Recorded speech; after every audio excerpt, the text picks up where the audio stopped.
Hey everyone, I need your help. I'm going to show you some wild and ridiculous character build ideas that will test your knowledge, patience, and probably your sanity with combat, stealth, and magic options that'll probably make you suffer gloriously.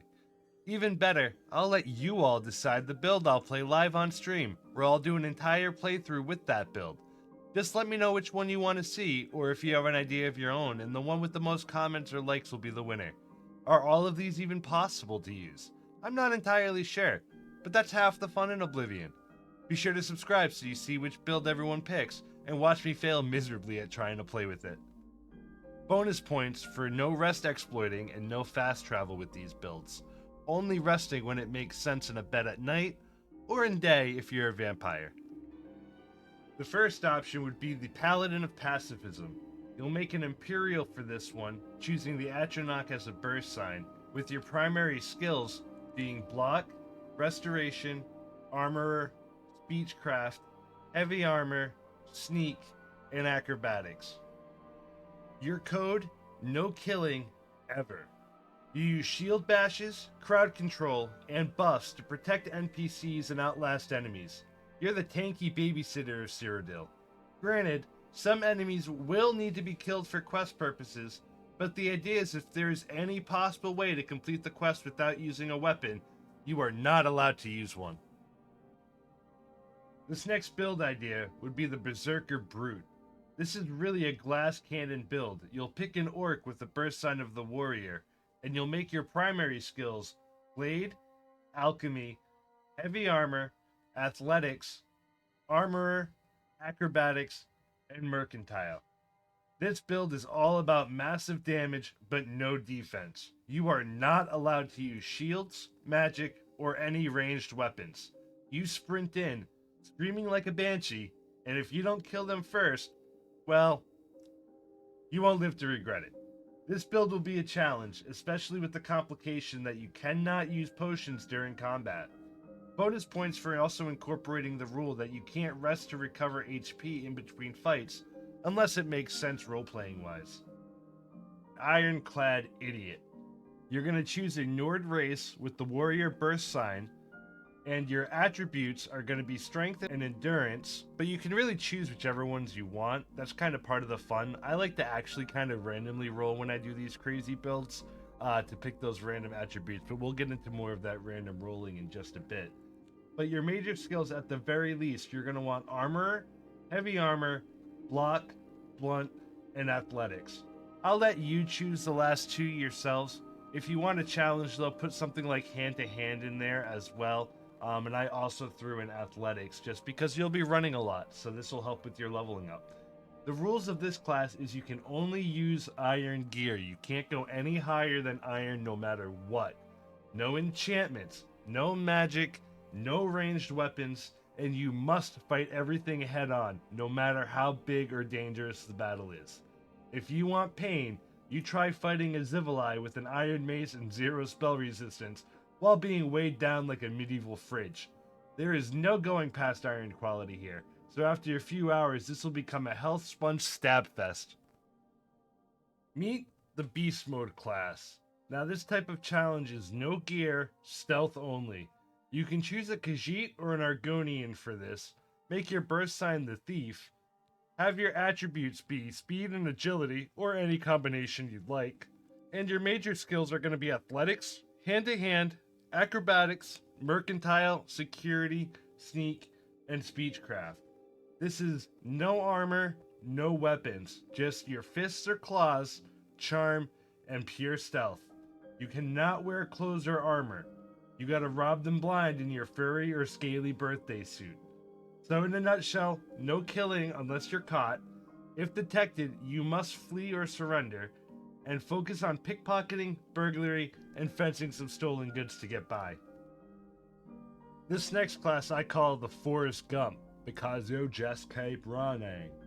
You'll pick a Khajiit for the race, your thief sign will be the burst sign that you're born under, and your major skills are all mostly going to be speed based. You've got athletics, acrobatics, security, sneak, speechcraft, illusion, and alchemy. The challenge here is completing the main quest while avoiding 90% of combat. You'll use speed, invisibility, and alchemy to slip through every Oblivion gate and dungeon. If you get stuck in combat, you'll fail the run.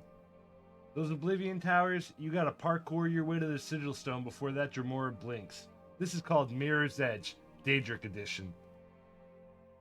Now, if you like going Rudy Tooty point and shooty, I call this one the bowler on a budget. You'll pick a Wood Elf for the race, or Bosmer, pick the Thief as your burst sign, and for the major skills, go with Athletics, Alchemy, Illusion, Acrobatics, Light Armor, Marksman, and Sneak. The challenge here is you can only deal damage with bows. No melee weapons, no offensive magic. You must loot every arrow you use from enemies. You cannot go and buy arrows. You can't collect them from the Fighters Guild from friendly NPCs. You have to take them from enemies or from dungeons.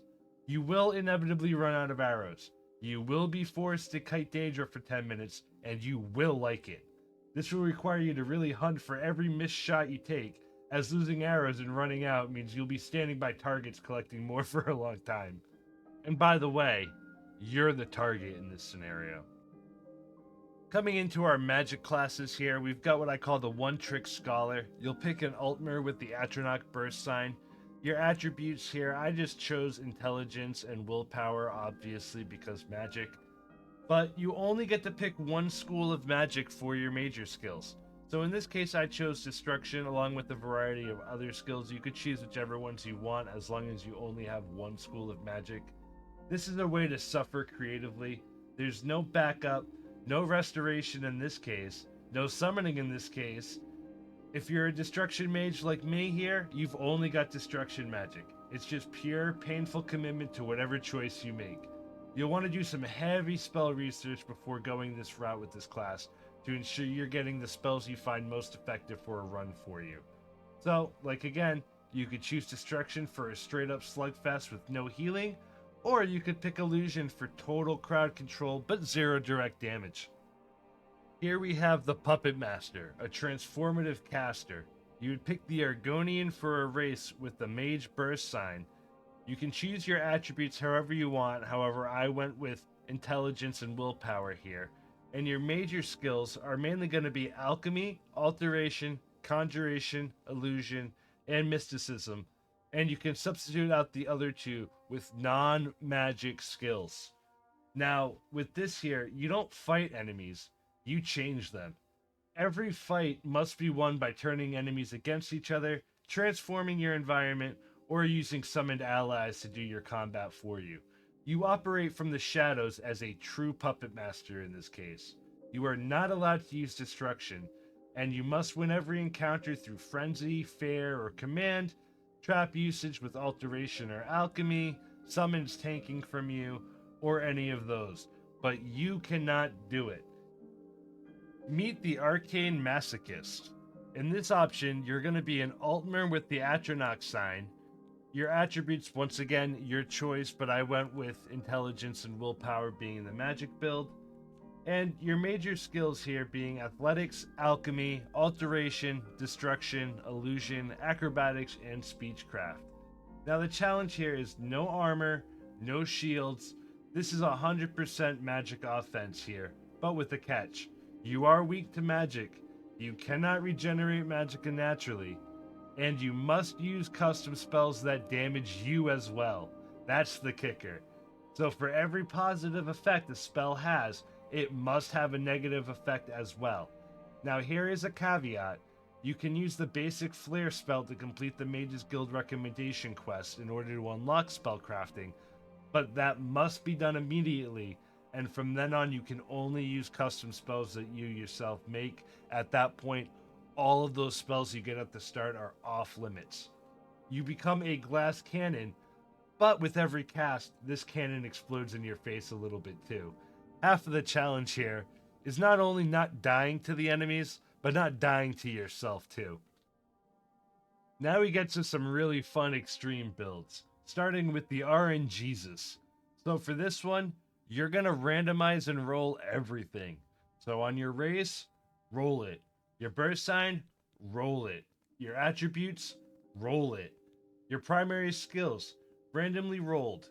So that way you don't know what you're going to get, when you walk out of these sewers, but what you have is what you're going to have. And to take this even a step further, every dungeon or quest or period of time, depending on what your personal rule wants to be, you spin a wheel to decide what weapons you can then use, if magic is even allowed and what schools, or whether you sneak, fight, or talk your way through the encounters for this next duration. Your fate is literally the roll of a die. Some days you'll be Gandalf, other days you'll be a naked man with a rake. Either way, this is a really fun sounding build for anyone who wants unpredictability, at least until the complete Oblivion randomizer mod inevitably releases. Last but certainly not least, we've got ourselves an Alchemolic. Now, this is a potions and poisons only challenge. You'll go with the Breton with the Thief Birth Sign, and for your major skills, you're going to go with Alchemy, which is going to be everything your bread and butter. Then you've got Acrobatics, Light Armor, Mercantile, Security, Sneak, and Speechcraft. Really just skills that you can't really get a lot of combat usage out of here. But you cannot cast spells. You can only use a basic Rusty Iron Dagger that you get from the sewers, and you can only use potions and poisons. Damage, healing, buffs, everything has to be found and brewed. If you run out, you're done. So this will be a master of alchemy that you'll be required to know all these recipes, know what to look for, and know how to maximize it. I do have a nice alchemy video elsewhere on my channel which will give you a ton of great recipes to use, but this will require a lot of inventory prep and gathering in between dungeon runs, as you'll be relying on your poison to do essentially all of your damage to your enemies. This one is possible though, as with the potions and poisons you can make, you can essentially still become nigh unstoppable. Let me know which of these builds you'd want to try, and which one especially you want me to try on stream, or if you've created one yourself that makes Oblivion even more insane than what I've come up with. Don't forget to like, subscribe, and share this with that one friend who keeps saying the game's too easy. Stay brave, Cyrodiil. May Akatosh guide your path.